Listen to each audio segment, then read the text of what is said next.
പശ്ചിമേഷ്യൻ യുദ്ധം അതീവ രൂക്ഷമായി തുടരുന്നതിനിടയിൽ വളരെ സൂക്ഷ്മമായ നീക്കങ്ങളാണ് ഇന്ത്യയുടെ ഭാഗത്തു നിന്നും ഉണ്ടായിരിക്കുന്നത്.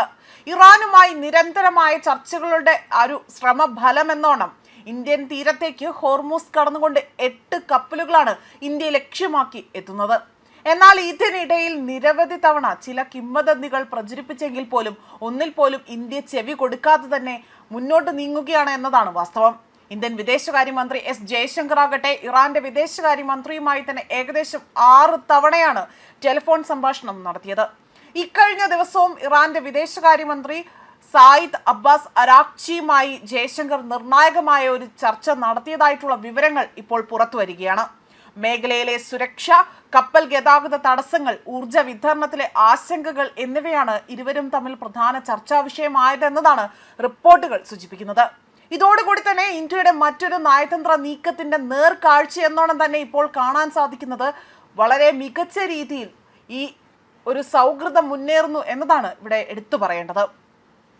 ഇറാൻ ഇന്ത്യയോട് പൂർണ്ണമായ വിശ്വാസം വെച്ച് പുലർത്തുന്നുണ്ട് എന്നതിന്റെ ഏറ്റവും തെളിവാണിപ്പോൾ പശ്ചിമേഷ്യൻ യുദ്ധം കൊടുമ്പിരി കൊള്ളുമ്പോൾ പോലും മധ്യസ്ഥത വഹിക്കാൻ തുനിഞ്ഞിറങ്ങിയ പാകിസ്ഥാനെ തള്ളിപ്പറഞ്ഞുകൊണ്ട് ഈ വിഷയത്തിൽ ഇടപെടാൻ എന്തുകൊണ്ടും അനുയോജ്യർ ഇന്ത്യയാണ് എന്നതാണ് ഇവിടെ ഇറാൻ വ്യക്തമാക്കിയിരിക്കുന്നത്. ഇത് ഭാരതത്തിന്റെ നയതന്ത്ര നീക്കത്തെ എടുത്തു കാണിക്കുന്ന ഒരു സവിശേഷതയായി തന്നെ പറയാൻ സാധിക്കും. കഴിഞ്ഞ ദിവസം വൈകുന്നേരമാണ് ഇറാൻ വിദേശകാര്യമന്ത്രി ജയശങ്കറിന്റെ ഫോണിൽ വിളിച്ചിരിക്കുന്നത്. മേഖലയിലെ നിലവിലെ സംഭവ വികാസങ്ങളെക്കുറിച്ച് ഇരു നേതാക്കളും വിശദമായി തന്നെ സംസാരിച്ചുവെന്നതാണ് ജയശങ്കർ തന്റെ എക്സ് പോസ്റ്റിലൂടെ തന്നെ അറിയിച്ചിരിക്കുന്നത്. സംഘർഷം രൂക്ഷമായതിനു ശേഷം ഇരു നേതാക്കളും തമ്മിൽ നടത്തുന്ന 6ാമത്തെ ടെലിഫോൺ സംഭാഷണമാണിത്. മേഖലയിലെ സുരക്ഷ, കപ്പൽ ഗതാഗത തടസ്സങ്ങൾ, ഊർജ വിതരണത്തിലെ ആശങ്കകൾ എന്നിവ ഈ ചർച്ചയിൽ പ്രധാന വിഷയമായി. ഹോർമൂസ് കടലിടുക്ക് വഴി ചരക്കു നീക്കം സുഗമമാക്കുന്നതിനും മേഖലയിലുള്ള ഇന്ത്യൻ പൗരന്മാരുടെ സുരക്ഷ ഉറപ്പാക്കുന്നതിനും ഇന്ത്യൻ മുൻഗണന നൽകിയതായി തന്നെ അദ്ദേഹം വ്യക്തമാക്കിയിട്ടുണ്ട്.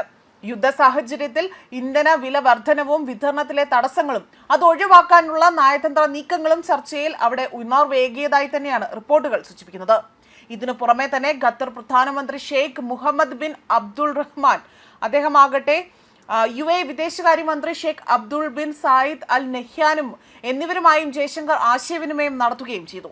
പശ്ചിമേഷ്യയിലെ പിരിമുറുക്കം അത് കുറയ്ക്കുന്നതിനും സമാധാനപരമായ പരിഹാരം കണ്ടെത്തുന്നതിനും ബന്ധപ്പെട്ട എല്ലാ രാജ്യങ്ങളുമായും ഇന്ത്യ നിരന്തരം സമ്പർക്കം പുലർത്തുന്നുണ്ട് എന്നും വരും ദിവസങ്ങളിലും ഇറാൻ നേതൃത്വവുമായി തന്നെ ചർച്ച തുടരാൻ ഇരുപക്ഷവും തീരുമാനിച്ചിരിക്കുന്നതായിട്ടുള്ള വിവരങ്ങളും കൂടി പുറത്തു വരികയാണ്.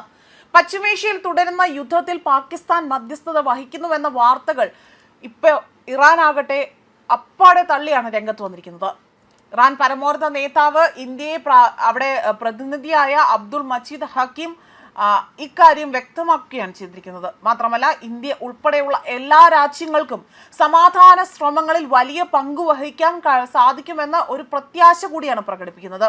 മുൻ ഇറാൻ പരമോന്നത നേതാവ് അലി ഖൊമേനിയുടെ അനുശോചന ചടങ്ങിൽ പങ്കെടുക്കാൻ പാട്നയിൽ എത്തിയപ്പോഴായിരുന്നു അദ്ദേഹത്തിന്റെ ഇത്തരം ഒരു പ്രതികരണം പുറത്തു വന്നിരിക്കുന്നത്. ലോക വിപണിയിലെ എണ്ണ വിലയെ സ്വാധീനിക്കാനുള്ള തന്ത്രത്തിന്റെ ഭാഗമായാണ് ഇത്തരം വ്യാജ പ്രചരണങ്ങൾ നടക്കുന്നതും. ചർച്ചകളിലോ നയതന്ത്ര നീക്കങ്ങളിലോ പാകിസ്ഥാൻ ഗൗരവം കാണിക്കുന്നില്ല എന്നും അത് മാത്രമല്ല പാകിസ്ഥാൻ ഇക്കാര്യത്തിൽ യാതൊരുവിധ പങ്കുമില്ല. പാകിസ്ഥാൻ വഴി ഇറാനും അമേരിക്കയും തമ്മിൽ ചർച്ചകൾ നടക്കുന്നുവെന്നും അത് സത്യമായിരുന്നില്ല എന്നതാണ് ഇദ്ദേഹം ഇവിടെ വ്യക്തമാക്കുന്നത്. കാരണം വെറുതെ സംസാരിക്കുന്നതിലൂടെ തന്നെ എണ്ണവില പിടിച്ചു നിർത്താൻ അവർ ആഗ്രഹിച്ചു. ചർച്ചകളിലോ അല്ലെങ്കിൽ ഒത്തുതീർപ്പുകളിലോ സംഭാഷണങ്ങളിലോ യാതൊരുവിധ ഗൗരവവും കാണിച്ചിരുന്നില്ല. അവർക്ക് ചില രാജ്യങ്ങളെ ഉപയോഗിക്കണമെന്ന് മാത്രമേ ഉണ്ടായിരുന്നുള്ളൂ. ഞങ്ങൾ ചർച്ചകൾക്കും ഒത്തുതീർപ്പുകൾക്കും തയ്യാറാണ് എന്ന് അവർ വിളിച്ചു പറയുകയാണ്. അതൊന്നും സത്യമായിരുന്നില്ല എന്നതാണിപ്പോൾ ഇദ്ദേഹം ഈ വാക്കുകളിലൂടെ തന്നെ എടുത്തു പറയുന്ന കാര്യങ്ങൾ. ന്യൂസ് ഡെസ്ക് കർമ്മ ന്യൂസ്.